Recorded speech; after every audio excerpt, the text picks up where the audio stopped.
अस्सलामुअलैकुम, वेलकम है आप सभी का इस नई वीडियो में। तो आज ये वीडियो आप सभी के लिए बहुत ही ज़्यादा इंपॉर्टेंट रहने वाला है, क्योंकि आज इस वीडियो में मैं आपके साथ प्रगति स्कॉलरशिप स्कीम के बारे में बात करने वाला हूँ। ये गवर्नमेंट ऑफ इंडिया की एक ऐसी स्कीम है जिसमें कैंडिडेट जो सिलेक्ट हो जाएंगे उनको पर ईयर 50,000 तक का स्कॉलरशिप यहाँ पे प्रोवाइड किया जाता है। गवर्नमेंट की ये स्कीम है, कोई प्राइवेट नहीं है, किसी कंपनी के थ्रू ये नहीं दी जाती है।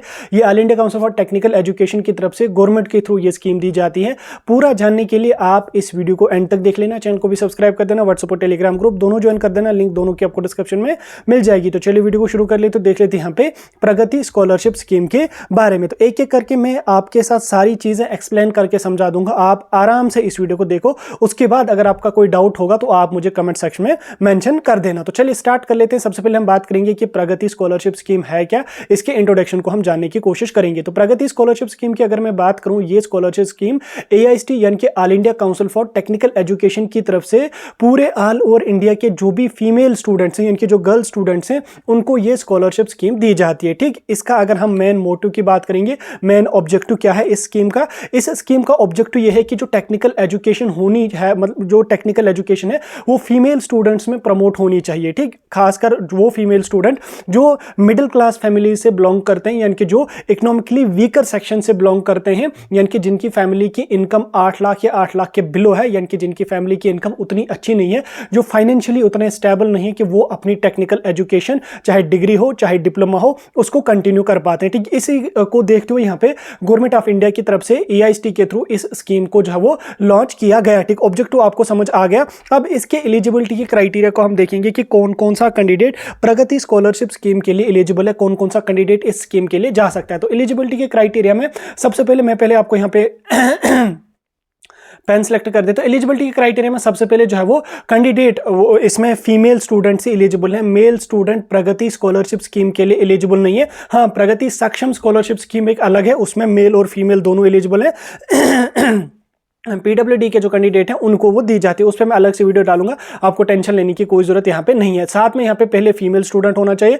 दूसरा क्राइटेरिया इसमें यह है कि फीमेल स्टूडेंट जो है वो फर्स्ट ईयर में होना चाहिए, जो उसका एडमिशन होना चाहिए वो फर्स्ट ईयर टेक्निकल कोर्स में होना चाहिए, या अगर उसने लेटरल एंट्री के थ्रू एडमिशन लिया है तो वो सेकेंड ईयर में होना चाहिए। यानी कि फर्स्ट ईयर या लेटरल एंट्री के थ्रू कोई कैंडिडेट अगर गया है तो वो सेकेंड ईयर में होना चाहिए। साथ में यहाँ पे कोर्स जो है वो टेक्निकल कोर्स होना चाहिए, जनरल कोर्स नहीं होना चाहिए। उसके बाद अभी टेक्निकल कोर्स पे मैं आपको लास्ट पे जो अच्छी तरह से समझाऊंगा कौन कौन सा कोर्स है। फिलहाल आप ये चीजें क्लियर कर लो।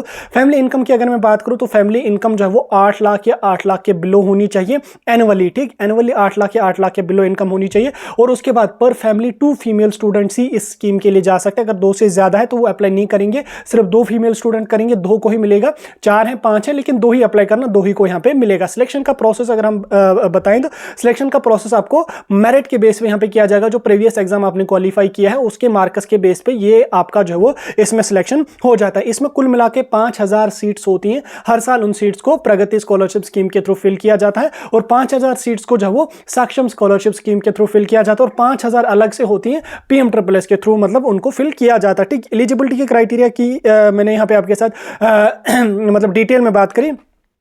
आगे हम बात करेंगे बेनिफिट पे कि क्या बेनिफिट आपको मिलेगा अगर आप इस स्कीम के लिए अप्लाई करोगे, तो बेनिफिट आपको क्या मिलने वाला है। तो इसमें बेनिफिट की अगर मैं बात करूं तो इसमें यहां पे आपको 50,000 पर एनम, यानी कि पर ईयर जो सिलेक्ट स्टूडेंट हो जाएंगे, जो सिलेक्ट फीमेल स्टूडेंट होंगे, उनको 50,000 पर ईयर यहां पे स्कॉलरशिप दिया जाएगा। उस 50,000 में उनकी ट्यूशन फी जो होगी, बुक्स का खर्चा होगा, इक्विपमेंट्स का खर्चा होगा, या बाकी एकेडमिक एक्सपेंसेस जो होंगे वो उसी में इंक्लूडेड यहां पे रहेंगे। तो कुल मिला के 50,000 स्टूडेंट के अपने अकाउंट में आ जाएगा, और डिसबर्समेंट जो पेमेंट की होगी वो थ्रू होगी स्टूडेंट के बैंक अकाउंट, यानी कि DBT के थ्रू होगी स्टूडेंट के अपने बैंक अकाउंट में। ये पर ईयर 50,000 का अमाउंट यहां पे आ जाएगा। ठीक, 50,000 अमाउंट आ गया। उसके बाद आपको देखना है कि आप किस हिसाब से उसको खर्च कर लोगे। तो ईयरली, उसके बाद आपने एक ईयर का भरा, 50,000 हो गया आपका। देन उसके बाद आप सेकंड ईयर में चले गए, आपको इस स्कीम को रिन्यू करना है। फर्स्ट ईयर आपका क्वालिफाई हो चुका है, अगर इनकेस फर्स्ट ईयर आपका क्वालिफाई ना हो पाएगा तो आपको सेकंड ईयर की स्कॉलरशिप नहीं मिलेगी। आपको फर्स्ट ईयर अच्छे मार्क्स से पास करना है, देन उसके बाद रिन्यू करना है, तो सेकंड ईयर का आपको अमाउंट यहां पे दिया जाएगा। आगे हम बढ़ेंगे, आगे यहां पे एप्लीकेशन के प्रोसेस को हम समझ लेंगे तो एप्लीकेशन कैसे आपको भरना है इसका अभी डेट्स के बारे में भी बात करेंगे, लेकिन पहले आप एप्लीकेशन प्रोसेस को समझ लीजिए। एप्लीकेशन का जो प्रोसेस आपका होता है वो पूरा का पूरा ऑनलाइन होता है, ऑफलाइन इसमें कोई भी प्रोसेस आपका नहीं होता है। ऑनलाइन पहले AIST की वेबसाइट पे जो वो आपको अप्लाई करना पड़ता था, लेकिन अब आपको NSP के पोर्टल यानी कि नेशनल स्कॉलरशिप के पोर्टल पे जाके जो वो प्रगति स्कॉलरशिप स्कीम के लिए अप्लाई करना होता है। इसमें डॉक्यूमेंट्स की अगर मैं बात करूं तो डॉक्यूमेंट्स में आपका एक आधार कार्ड लगेगा, एक इनकम सर्टिफिकेट आपकी लगेगी, एडमिशन का प्रूफ आपका लगेगा जिसमें आप बोनाफाइड सर्टिफिकेट ले सकते हैं अपने इंस्टीट्यूट से। उसके बाद बैंक अकाउंट की डिटेल्स आपके पास होनी चाहिए, बैंक अकाउंट जो आपका होगा उसके साथ आधार सीडेड होना चाहिए। उसके बाद रीसेंट पासपोर्ट साइज फोटोग्राफ और साथ में सिग्नेचर आपका यहाँ पे होना चाहिए। ठीक, ये डॉक्यूमेंट्स आपको यहाँ पे लगने वाले हैं। इसके अलावा कोई स्पेसिफिक डॉक्यूमेंट नहीं लगेगा, बाकी 10-12 की मार्कशीट वगैरह वो तो नॉर्मल ही यहाँ पे है। ये डॉक्यूमेंट आपको लगेंगे, NSP के पोर्टल पे आपको रजिस्ट्रेशन करनी पड़ेगी। आगे हम बढ़ेंगे, सिलेक्शन के प्रोसेस को हम समझने की कोशिश करेंगे कि सिलेक्शन किस तरह से होगी। तो जब आप अपना फॉर्म यहाँ पे भरोगे तो सिलेक्शन आपकी क्या होगी, वो मेरिट के बेस पे होगी।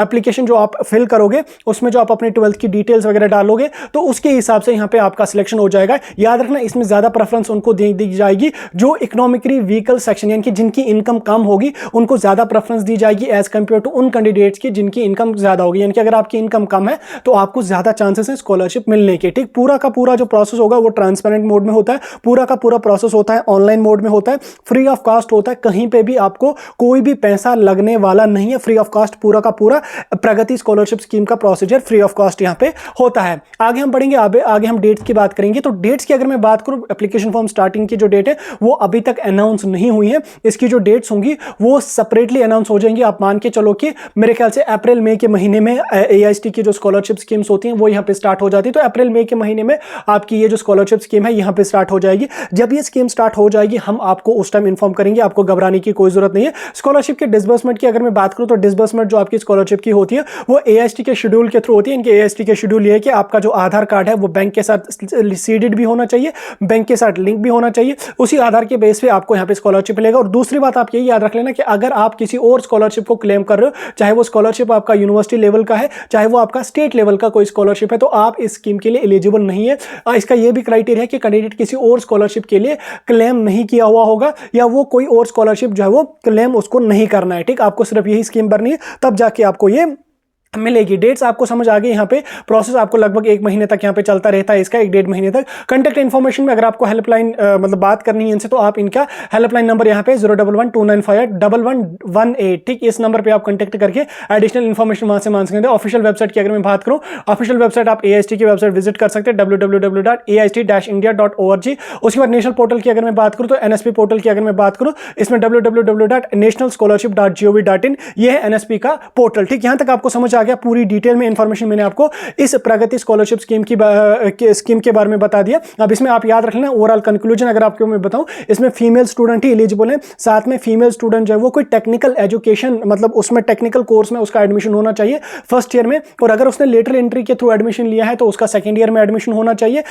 इसमें जो जनरल डिग्रीज हैं BA BSc BCom वगैरह जो है वो कैंडिडेट प्रगति स्कॉलरशिप के एलिजिबल नहीं होते, सिर्फ टेक्निकल कोर्सेज के लिए ये स्कॉलरशिप दिया जाता है। साथ में आपका जो कॉलेज है, आपका जो इंस्टीट्यूट है वो अप्रूव्ड होना चाहिए AIST से। ठीक, ये क्राइटेरिया इसका है, बाकी कोई क्राइटेरिया इसमें नहीं। डिटेल में मैंने आपको NSP स्कीम के बारे में पूरी की पूरी जानकारी दी। कोई डाउट होगा मुझे कमेंट सेक्शन में पूछ सकते हैं। ऐसे स्कॉलरशिप के अपडेट्स के लिए आप लोग हमारे साथ जुड़ रहे हैं। आने वाले दिनों में आपको और भी बाकी बड़े बड़े स्कॉलरशिप स्कीम्स के बारे में अपडेट्स मिलते हैं।